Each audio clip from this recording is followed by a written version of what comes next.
Hello, everyone. Good morning, good afternoon, and good evening, wherever you might be. My name is Sarah Blackburn, and welcome to our Five Houses ACI webinar about what happens when you finally stop running. I am thrilled to announce our two speakers today. You will hear from Tim Lowenhaupt, who is the director of ACI, executive director of ACI Five Houses, and also Venerable Sunam, who is the executive director of Diamond Mountain Retreat Center. And I'm sure they have so many lovely things to share. So with that, I will pass it over to you, Tim and Sunam. Thanks for being here. Hello. Good morning. Hi. Morning, Sunam.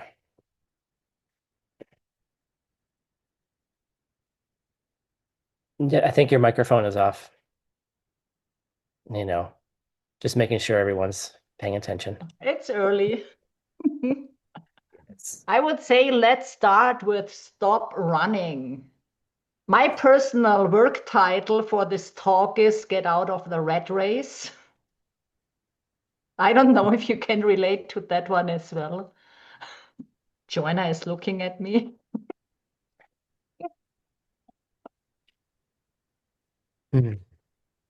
Yeah, so I have, Sunam and I have met talking about like over years to talk about our experience of just life in general and how our life has evolved through the study of these ancient teachings. And both of us were, I think we still try to be, but it doesn't work quite that way. We both try to be corporate people. We came out of that world. Um, we worked there for many, many years. Um, the Spanish interpreter is raising their hand just in case the host wants to know.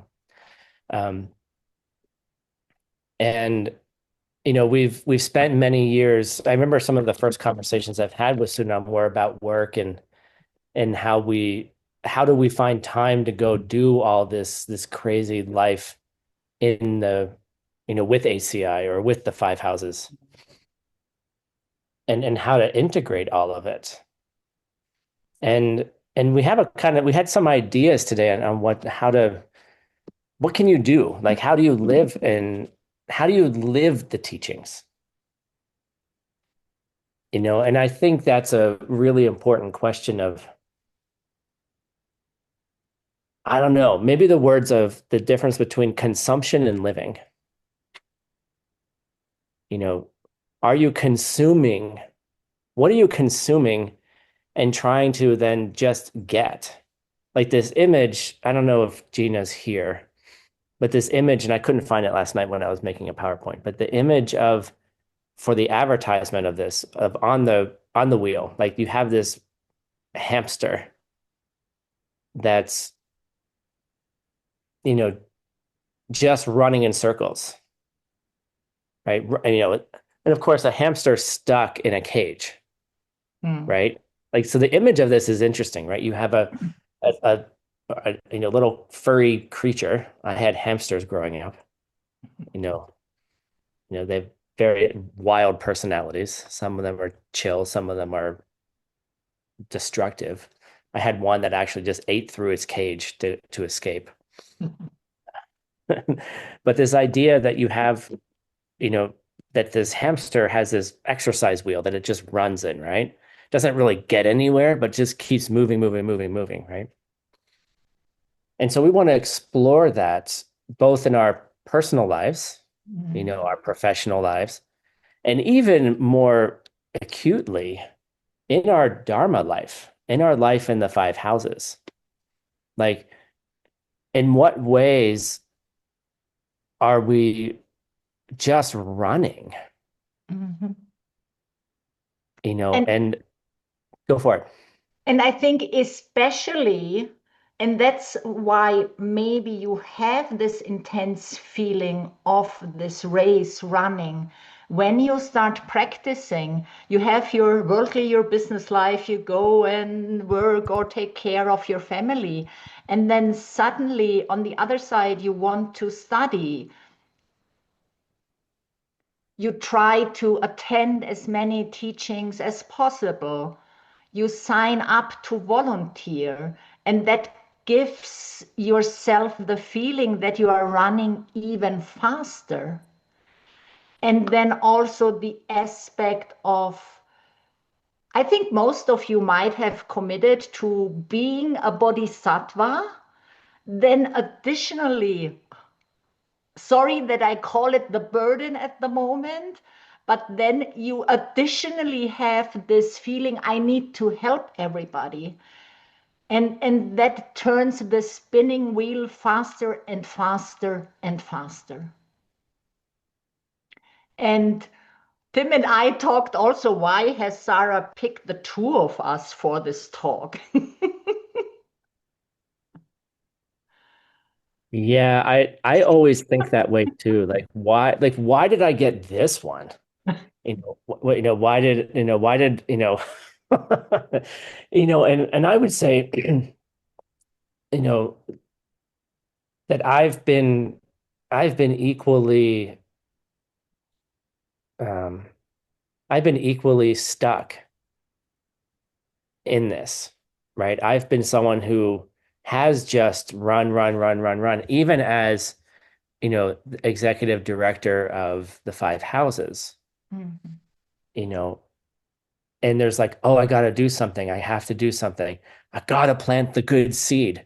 I got to plant seeds, and then all of a sudden you go from being relaxed and joyful to some other version of yourself. Mhm. I'm not going to describe, everyone has their own particular flavor of what how they behave when they're stressed.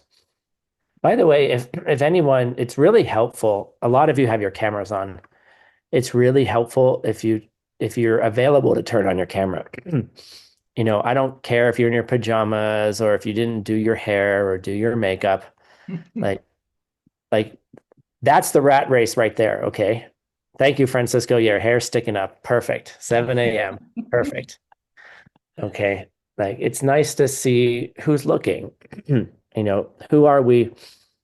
Who are we when we're just being ourselves, Yeah. right?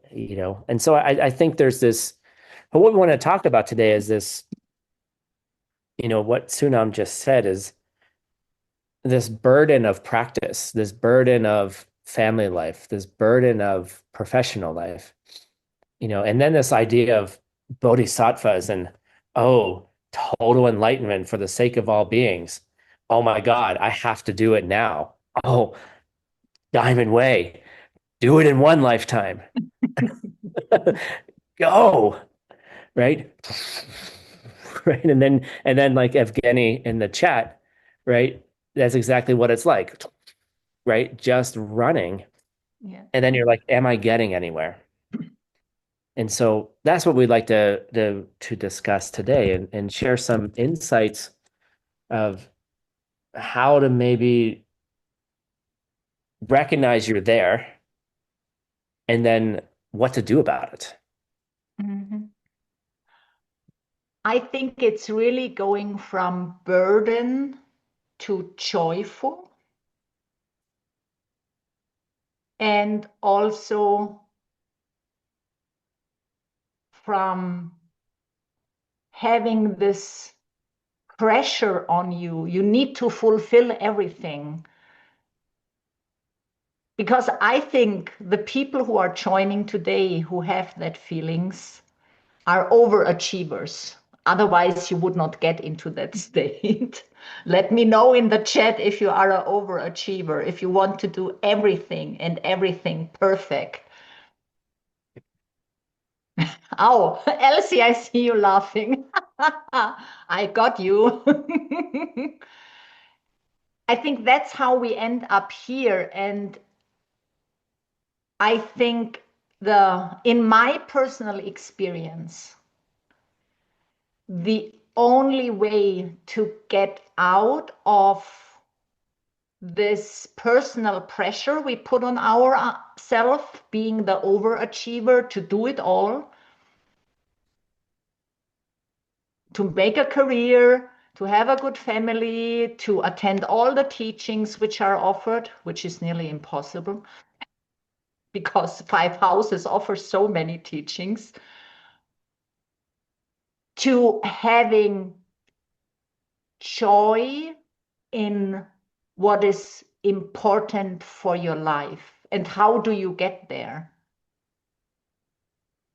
And I loved how Tim said yesterday, don't consume, practice. Maybe you want to elaborate on that one a little bit, because I think I just confirm that's how it is. Yeah. So, like I'm just looking in the chat, and somebody, I think it was Alona, said, she's like, I'm trying to fix this in myself, Mm-hmm. right? And I think that's this um for me, and and I've struggled with this, and look, okay, I'm just gonna go to the conclusion if you never come back. Okay. Like your body will win. Okay. It doesn't matter how strong your mind becomes. This body will eventually win. And if you don't take care of it now, you know, it will win, and it'll find sneaky ways to force you to do the things you need to do to take care of it. But with that in mind, like where Alona said in the chat, I'm trying to fix this. Like there's this, I think this is kind of a new, this is the idea I've been working with a lot, is like this internal barometer or internal, I don't know, internal setting that just is like, I'm not good enough, like a default network, right? When you boot up your operating system in the morning, you get up or before you go to bed and you're trying to boot down, which is difficult. There's this feeling of we, not you, we are constantly evaluating ourselves. Did I do a good enough job? Am I worthy enough? Did I get all the things done that I need to get done, that I think that I need to get done to be successful, to be a good person, to be healthy, to take care of all the responsibilities I have? And this is, look, it can be heavy sometimes. Like you have real things, your family, your bills, you know, these are real, like real stressors, your Mm-hmm. health, and so there's there's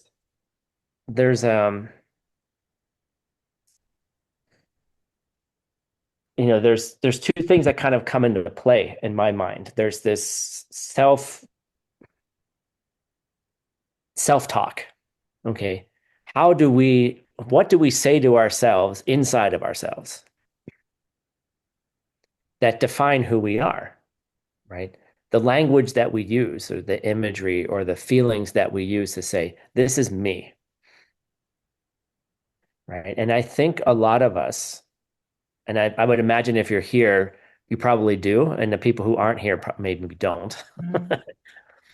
that we probably suffer from something very similar of like self-doubt, self-judgment. I'm not good enough. I can't do this right. My life isn't working out the way I wanted it to. And so then we go down this track of, okay, well, how do I fix this? There's something to fix. And I think that's the feeling of I need to fix something. something's not right. And so what do? Is we start consuming, right? We just start, okay, all right, how do I fix? Okay, well, let's read a good book. Oops, hold on. Let me turn this off so you can see better, right? Light for a friend, right? Let's start reading from this, right? Okay. Let's go to Sunam's next class. Let's let's learn about the 4 steps. Oh, I learned about that last week, but I should learn about it again, right? You know, and then you're like, okay, now I'm sick. Oh, I gotta go find the solution for this. Okay, I gotta go to the doctor. I gotta go to this doctor. I gotta go to that doctor. Oh, I can't find the answer, right? Mhm. And so we continue, we obsessively look for answers. And what are we doing in that obsession?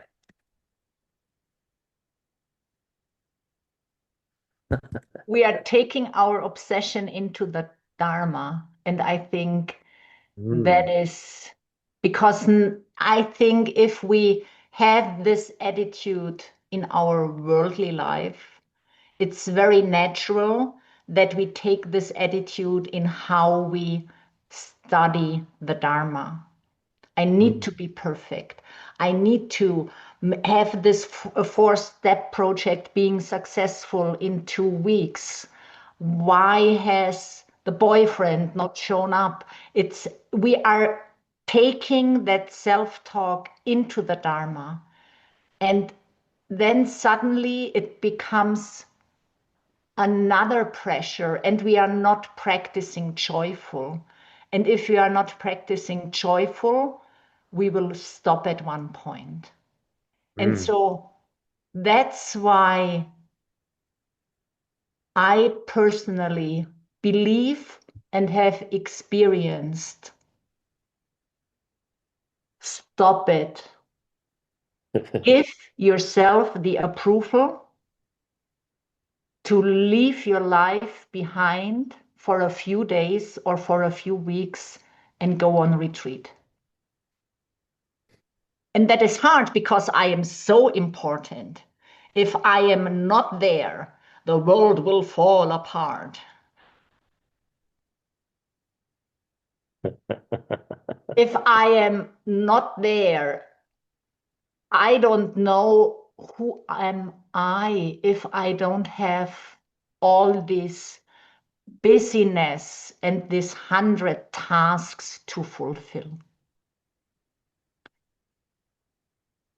And I think you are here because you want to get out of it. So give yourself the approval to really press the stop button on your life and go into retreat. Because that is where the magic happens. You get out of consuming classes, you finally start practicing. And you might say, I don't have the time because I am so busy. But you will see at the end of retreat that that time is well invested and your life afterwards will change. What is your experience? This decision, I go into retreat and what you take out of it, Tim. So I had in my logical mind just countered you. Mm-hmm. And it just was like, it's like, oh, that's fascinating. So there's this, before I answer your question, which I think is a good question, is there is a bit of if your motivation, I think we need to set our motivation first. So if your motivation is, oh my God, they just told me I need to go to retreat, and then you create a level of stress that's like, it's almost like there's this feeling I see from lots of students, myself, but also lots of students, is that I have to go to everything. Mhm. I have to go. I have to go. Like if I miss something that my teacher says, then somehow I won't get enlightened, or I somehow won't be able to do it. And then attendance becomes a stress, right? And I think what Sunam said in her and what she said a few minutes ago is that there's a point in everybody's learning, right? There's a time for consumption, there's a time for study, there's a time for just continual absorption of the ideas, and we when we offer that all the time, like having the ideas, being the like being the coffee cup or the teacup, and then the tea of the Dharma is just around you, right? Like that's one of the things that can help change you. But there's also a time for, now how do I start actually living, right? Am I preparing to practice, or am I practicing? And I think to make that distinction in our own mind, like, I mean, early on, yes, like, of course, we give you practices in the beginning, right? You're always really practicing. But how much are you preparing, and how much are you integrating and actually doing the practices? Look, after a certain point of time, you you have everything. You have all the stuff. Oh, I don't have the diamond way yet. Yeah, shut up.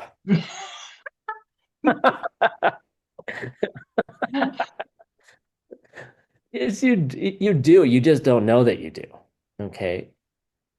And part of getting all of those, getting like the complete package is taking the time to integrate,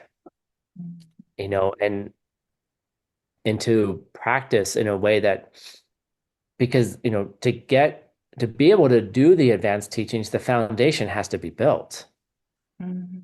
And the life that you came into the Dharma or into five houses with is not going to be the life that you have when you know, in the middle and near the end. It's going to be different. It's going to look different. You're going to be different. Mhm. The person that you are when you start, you're asking for change. Are you changing, or are you preparing to change? And I think that's a really big question for all of us to ask, Mhm. including myself. Like, this has been my mantra the last year. Like last year, I mean, nobody really knew, and I'd hit it pretty well, but I got really sick. I was sick for almost a year, and I'm still battling it. And it's like, I finally met a doctor who basically said the same thing to me. He was like, I can help you, but if you don't change you and your patterns, it'll just it won't shift, Mhm. and so, like, and I've noticed, like, if I don't change, like, everything just comes back. It's like the habit comes back, Mhm. and what you asked, Sunam, is like, I think I'm going in a long circle, but I think the feeling of making a commitment to change can be very scary, Mhm. can be very, like, disrupting, dysregulating.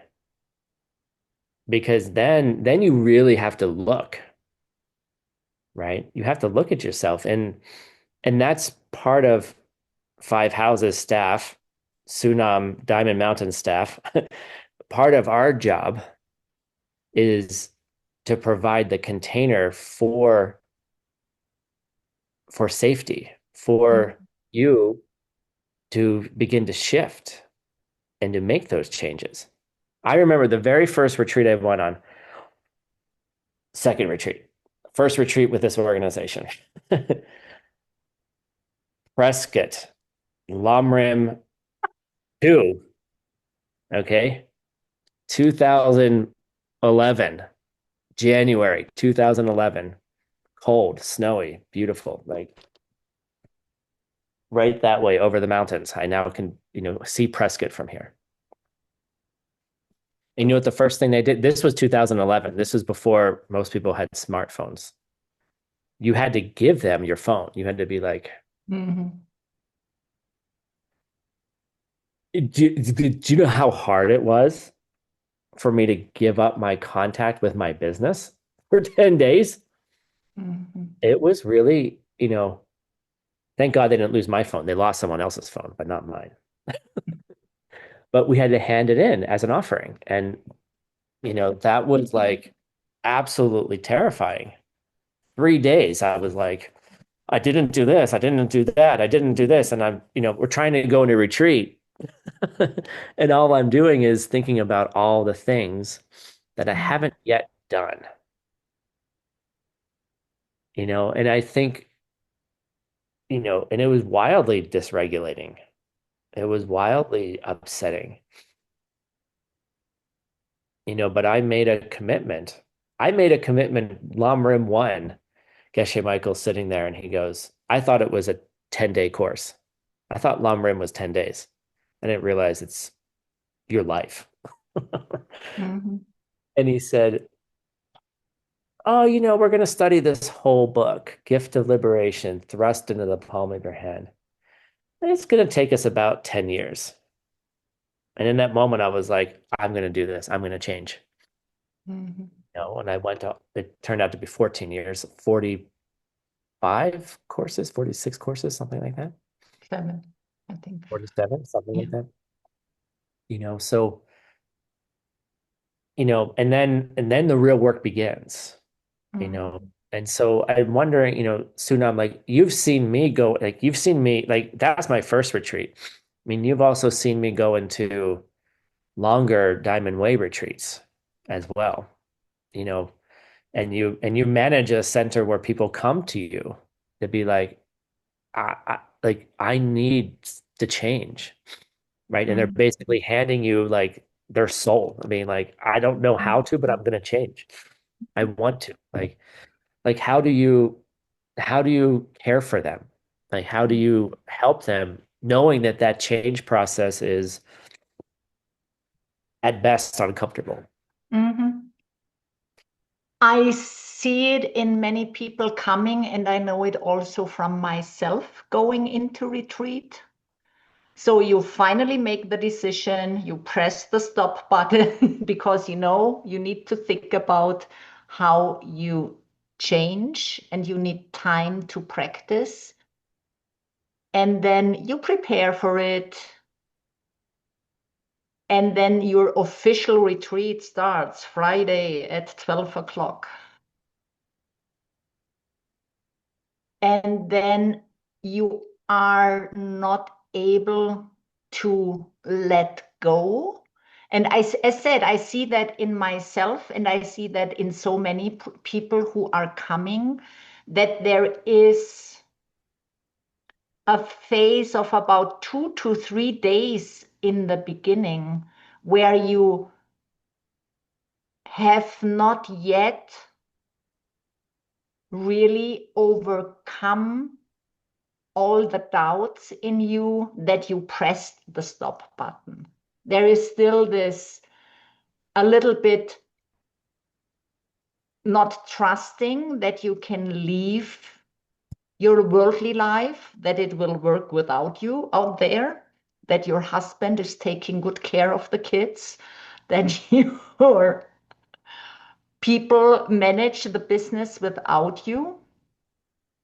And then there is the fear, what will happen? Like the fear of giving away your phone, the fear of being bored because there is no external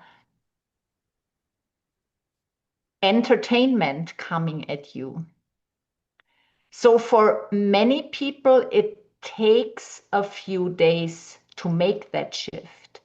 And especially in these first days, this falling back on you, on your doubts, on your image of being important, of your image.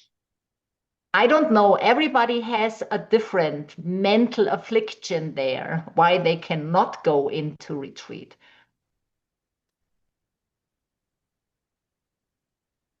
For a lot of people, it's also physical needs, like, do I have the right food? Is it warm? It's really a shift, and I think that is for most people very normal, especially if they do it the first day, because the first time, because they don't know what to expect. And I think that's why is more or less really the core of our message today. Have the courage to press the stop button and dive into it. Because that is how you figure out how you get out of living a life of burden and satisfying everybody, the burden you put on yourself and the burden which is put on you by other people. If you look at your study and practice and being on the spiritual path as an upward spiral, it is said that every 2 years you need to rearrange your life.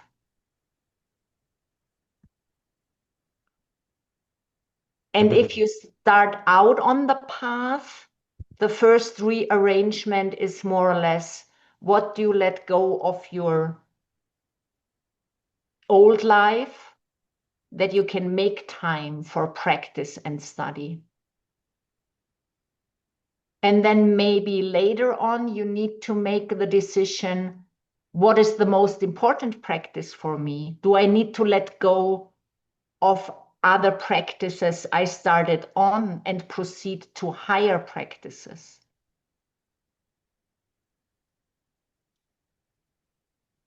And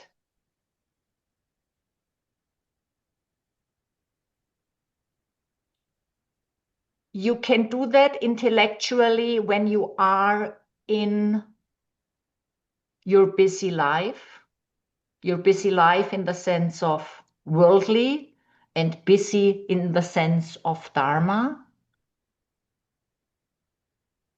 But I personally believe you need to go into retreat because only then you can listen to the messages which your teacher sends you and which your heart sends to you. And you might be surprised what the outcome is, so be open for that as well.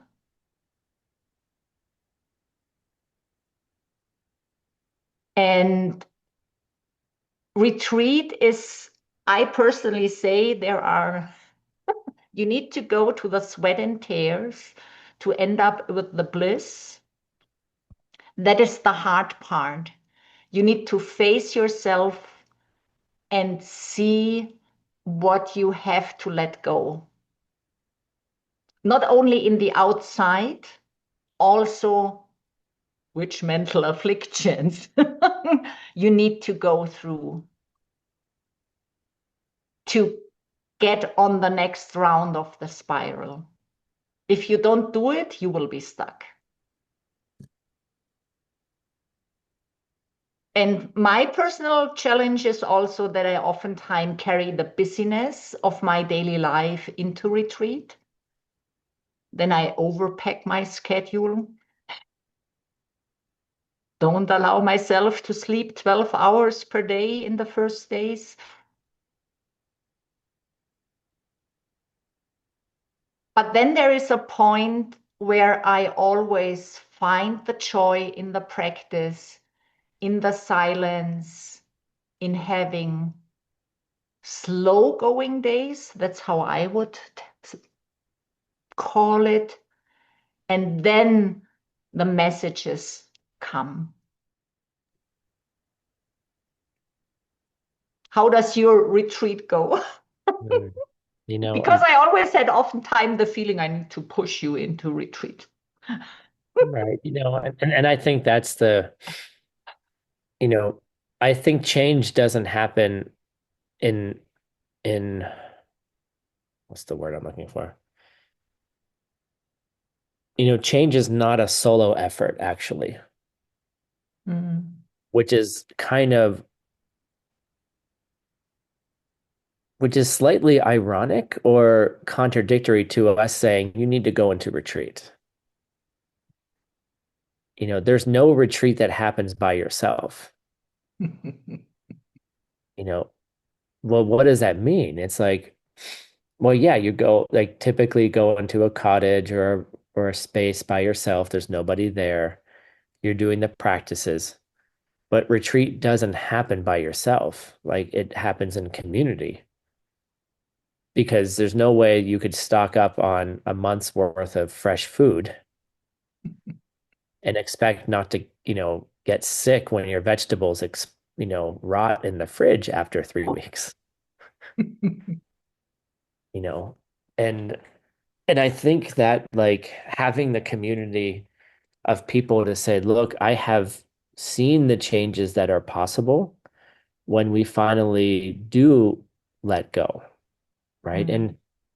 And what do we mean by let go? And this wouldn't be a five houses class if we didn't have a little bit of the ancient texts in it. Otherwise, it wouldn't be a five houses class. And, as I've been saying, I've been reading this book significantly, Light for a Friend. And it was written by Jason Kappa's teacher, Jetson Rendawa. And it's a commentary of Nagarjuna's first letter to a king, which I think is really relevant to us. Like, okay, many of us are not kings and queens, we might be aspiring to be such, you know, um,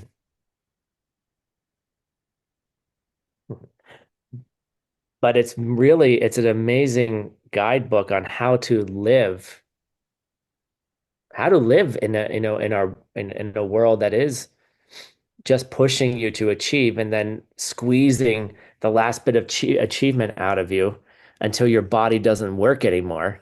And then you retire and then, that's it. Bye. And so how do we like, what does it mean to let go and not let go? Like, what are we let going of? What are we letting go of? And what are we taking up? And I think that's the most important question. It's not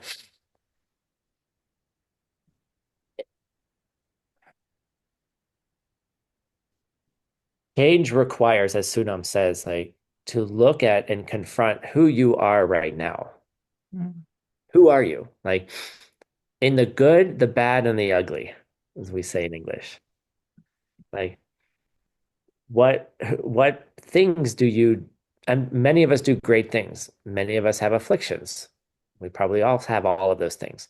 But like I was having a conversation with a friend last night who was trying to fix their outer world. They were asking me advice they're asking me dating advice. Like, what do you do when this happens? What do you do when this happens? Tim, tell me, what's your strategy? Like, how's it work? And I'm like, and I've thought all those things, I've strategized. And my answer was surprising. I didn't really plan it. My answer was, I don't waste time anymore. Mm. And they were like, what? And I said, look, if someone's not showing interest, why would I spend time trying to convince them that they should like me? Mm. It's like, well, how do you know? Like, you got to pursue. And I said, that's not how seeds work.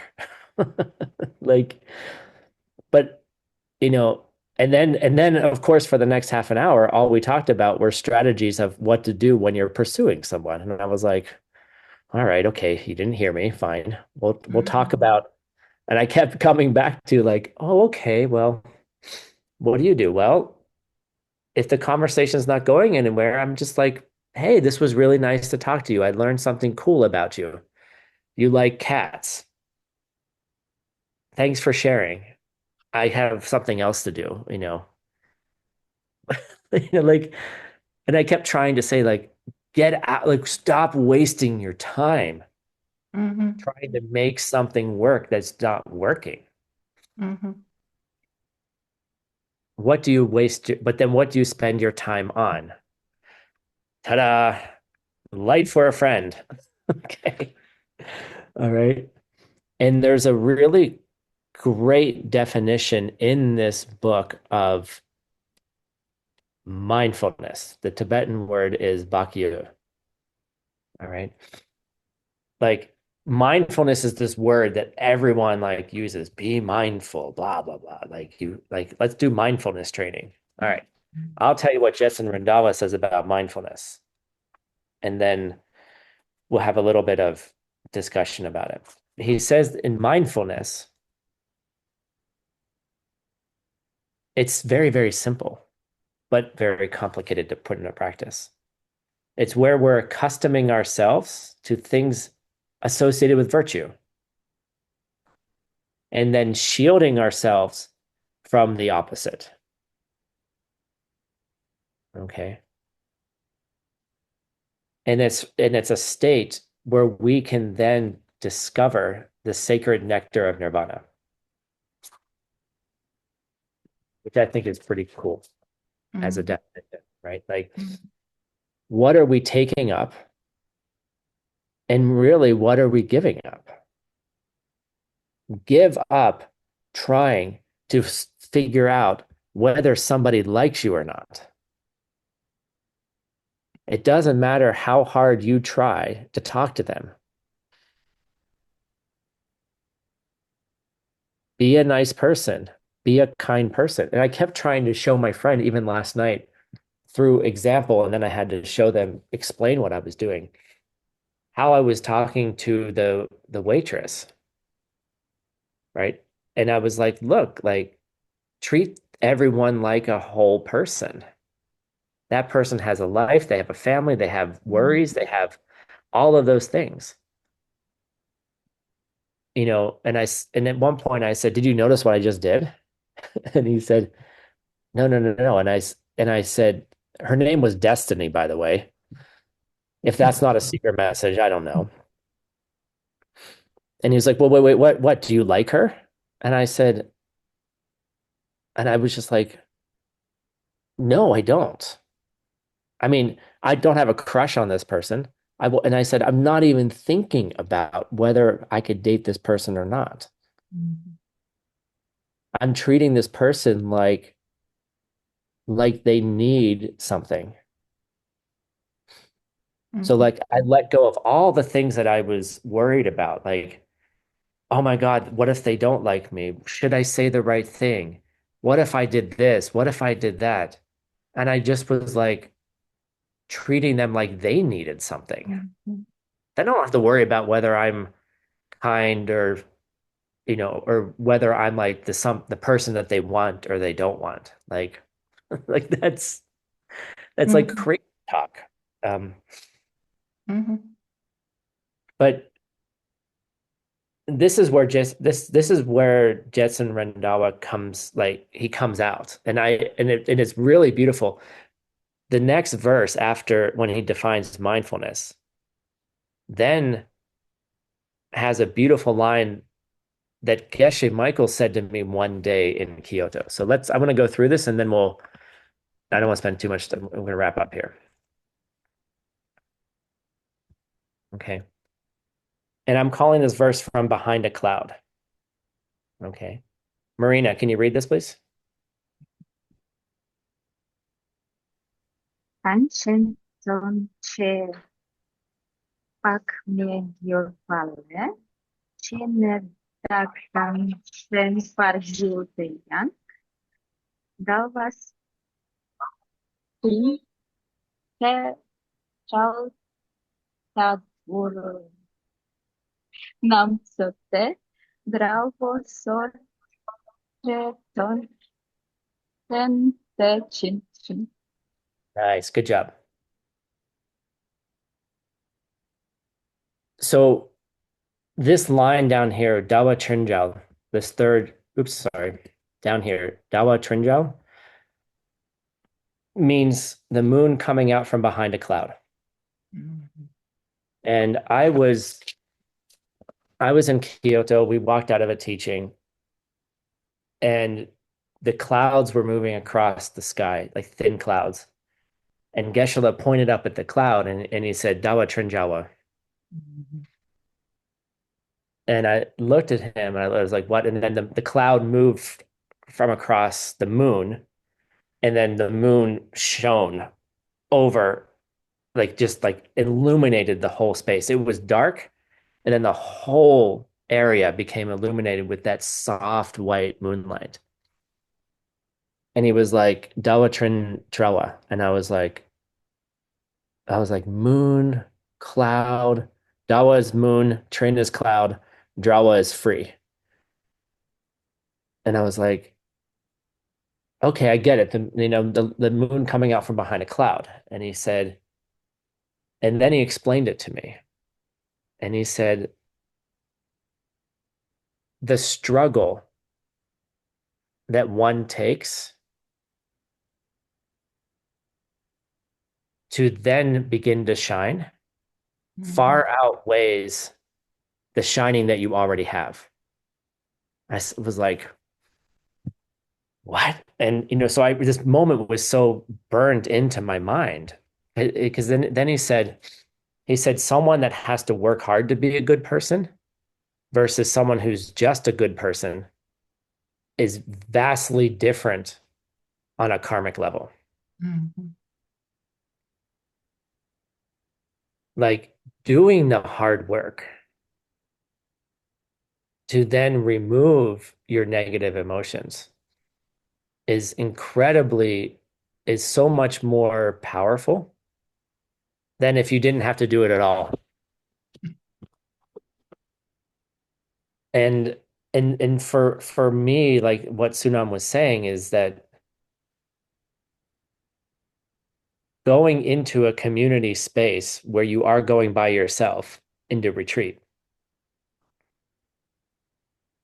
and then looking at yourself, like truly, honestly looking at the things that cloud your light. Mhm.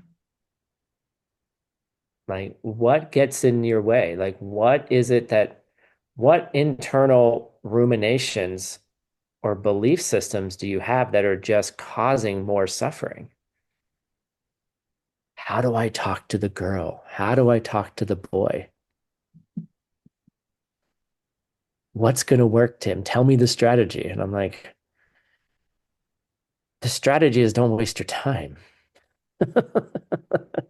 with those kinds of thoughts. Mhm.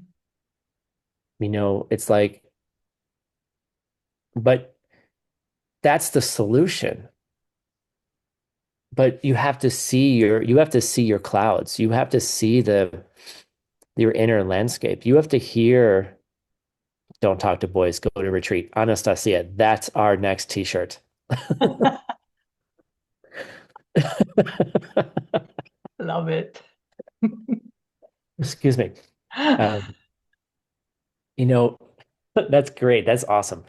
Um, that learning to see yourself, like what is it that's within you that is causing your difficulties?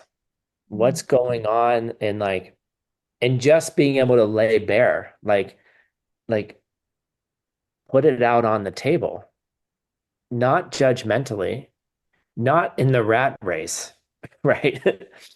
Not, oh my God, I have to fix myself to get enlightened. I have 23 days in retreat.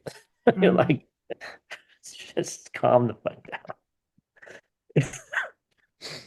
You know, and then your moonlight can shine.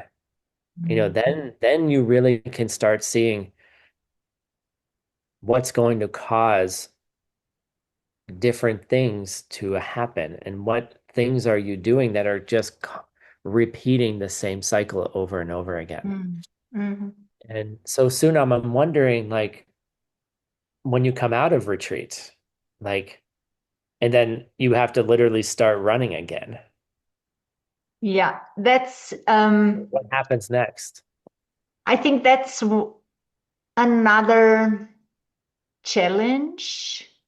You know, you have now this diamond in your hand. Maybe you made the decision or you had the realization. Don't waste your time in strategizing how you talk to girls or boys. That's a nice realization you had in retreat. But how do you carry these realizations into your life afterwards? And I think it's very easy to then just go on with your normal life as you have done before and not really changing your life according the realizations you had. So that's why I think I personally, I'm a super journaler during retreat. And then after retreat, I make a very dedicated plan. I mark the realizations, which are the most important ones. Pick one or two and really work on implementing them in your daily life. Deinstall Tinder from your phone. Or whatever it is. Or you made the decision, uh, yeah, whatever it is, but make also a plan to follow up with yourself because it's so easy to fall back into the old behavior. And then you are back in the rat race. And then, yes, you might have had a nice retreat, but it does not really help you to get out. And I think your priorities will change in retreat due to the realizations you had, how you live your life more based on the teachings. But don't forget to implement them because otherwise you will not get out of the rat race. And maybe 2 years later, you're back again in the rat race because that's how we tend to act in our daily lives as overachievers. Start over. It's normal. It's normal. We need to readjust regularly on the path. It's a readjustment of your wisdom, Mm-hmm. right? Because you can, when you understand through retreat what's holding you back, and then what changes you need to make moving forward, including, working hard doesn't create results in and of themselves, by themselves, and part of it is coming down to what are the seeds you're planting. And I think the last point that I think we want to get to is like our event that's coming up next week, like not only is this like if you're ready to make a change, like change, like don't be like, oh, I'm going to prepare to change. Just don't prepare. You don't prepare to change. Like then you're just doing the same thing. But that's what's happening. And a lot of you won't be able to come in person, but we have a whole program designed for you at home. Like, how can you do this at home? And it doesn't mean everyone has to give up, 12 days of their life, but can you carve out space for difference, something different? And that then can begin to permeate through other aspects of your life. And frankly, if you're interested in the Diamond Way teachings, which are coming up, right, and we're preparing for them, learning how to do retreat to integrate and to change is a key practice you have to build in. Sunam and I tried to make it work in our corporate lives, and we did actually for many, many years. We did retreat and we worked. It's possible. And it just also happened that our karma shifted, and now we're directors of an organization trying to run them, right, in a Dharma way. But there's still like that, that's just, it's a shift of seeds, right? Like, it was almost like all of a sudden now we can still do the things we like to do, and we can still do retreat as well. Yeah. But retreat is key, like learning how to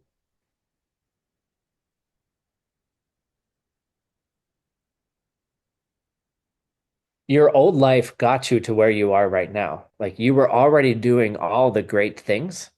You were planting all the good seeds to be able to be in a place like you are today, like this Zoom call,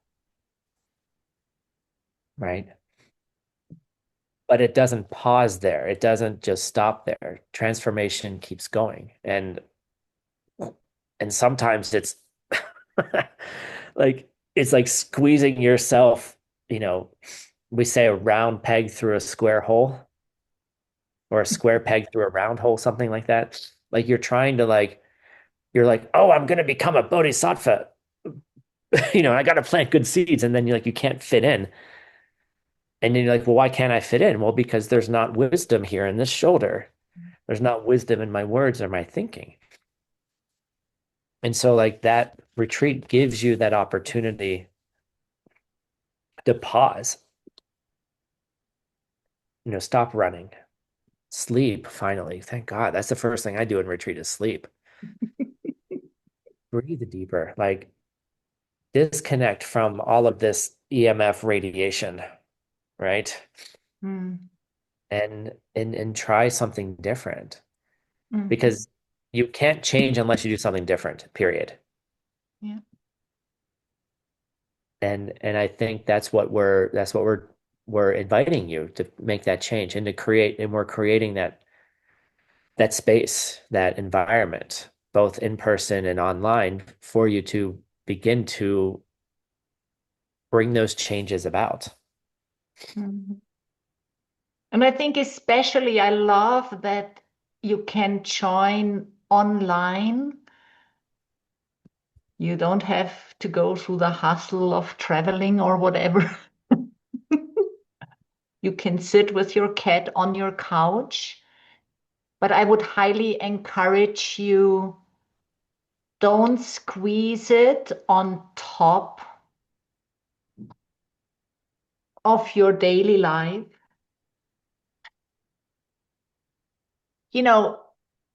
I think that's the tendency we talked about in the beginning.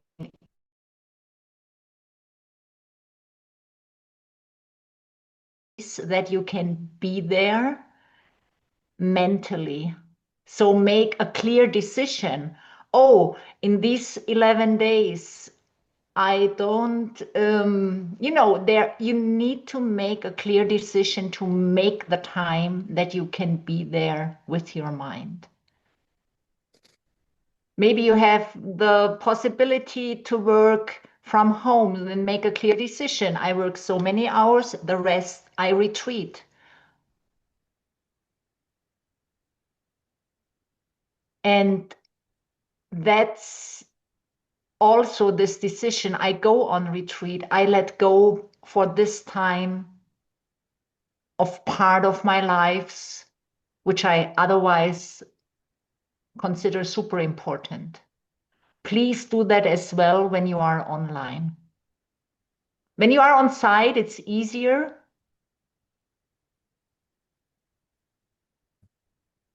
But maybe sign up and make a clear decision. I make the time for it by not doing this and that in these 11 days we have this time. Don't do it. Don't do it. And as with the majority of our programs, we offer this to you at where you're capable of paying as well. It does have we charge a certain amount of money because frankly, it costs a lot of money to run this organization. And, our budget is over $1 million a year just to create these opportunities for everybody. But part of our karmic partnering is also saying, well, look, anybody can come regardless of, what your financial situation is. So don't use money as an excuse because you can literally just sign up and pay $0. You can pay $0 to change. And there might be a secret message in there as well. And I have to ask, because I'm also the executive director, is that if you can afford more than $149, we have opportunities to support others and also support the organization as well, because that's the lifeblood of our organization, at least the way it looks like right now, tends to be our bank account, right? And I hate asking for money, but the more I ask, the more I seem to get. I wonder if there's another secret message in there as well. We need, the support of our donors is what makes these organizations, both Sunam and I are running nonprofits, and we survive off of donations of time, donations of money, donations of supporting the organization's volunteering. It's hundreds of you volunteer. So it doesn't always have to look in a certain way. Like if you appreciate what we're doing and you have seen the change yourself, which I think a lot of you have, help us help others change the world. And so if you can support us in other ways, please don't hesitate. And we also offer it at up to $0, because enlightenment doesn't cost anything. Looks like time for the QR code. Yes. QR code, please.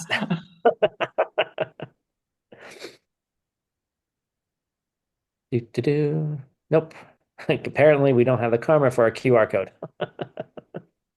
Then it's time to say thank you that you have been here.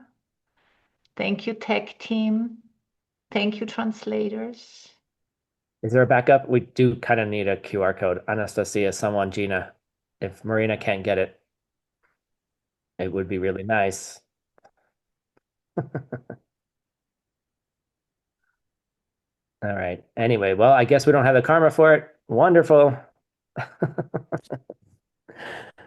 All right, there you go. There's to the link to, it's fine, just leave it. It's on the screen, just leave it. You're covering it. You're covering the QR code, Marina. Marina, the QR code is covered. Remove the box. Or click present. Or click present. Do it. Do it. Come on. All right. Apparently, you guys can't come. Put the links in the chat. We will send you. Sorry, I have full screen and I don't know why you don't see it. I saw what you see. It's stretch, Carlos. Sorry. Just fix it. Just fix it. Okay. There we go. Thank you. All right. And also, if you happen to be in Malaysia, Jasmine is offering an in-person program in Kuala Lumpur for 5 days. And it's a beautiful program. Ben and Kendra will be there. They're going to be teaching the foundation course ACI 5 on all about karma as well there.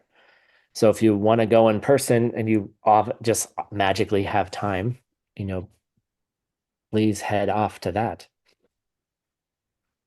So Sunam, thank you very much thank you to all of the volunteers. Thank you to the Five Houses staff. Thank you to the interpreters, and all the volunteers that make all these programs possible, both at Diamond Mountain and at the Five Houses.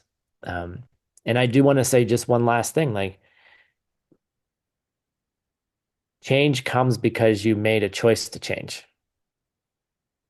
and don't prepare to change, just do it. So any final last words, Sunam? Thank you, Sarah. She is the mastermind behind that. Yeah, thank you all very much. So please turn on your microphones, say thank you and goodbye to each other for joining and being here, and we're looking forward to seeing you next week. Thank you. Thank Bye. you. Danke, Thank danke. you. Gracias. Sweet. Bye, Свидания. everybody. Thank Ciao, you. Bunda. Thank Дякую. you. Yeah. Дякую. Thank you. Thank you, teacher. Thank you. Thanks, everybody. Goodbye, everyone. See you Дякую next week. велике. Thank you. 感谢老师。Thank you. 感谢老师谢谢 ，Thank you。 Sarah.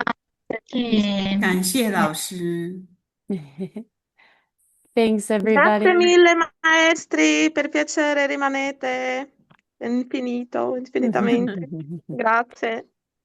Thank you. Дякую. And then Sunam, and it was actually the entire team at ACI Five Houses that made this possible. So many people contributing to this chance to come together and talk about retreat and how to get out of the rat race, and especially how to join and really learn the practices and teachings that can help us do that. So that's all for today. Thank you, everybody. Great seeing you. We hope to see you next week online at Diamond Mountain. Bye, everybody. Bye. Thanks.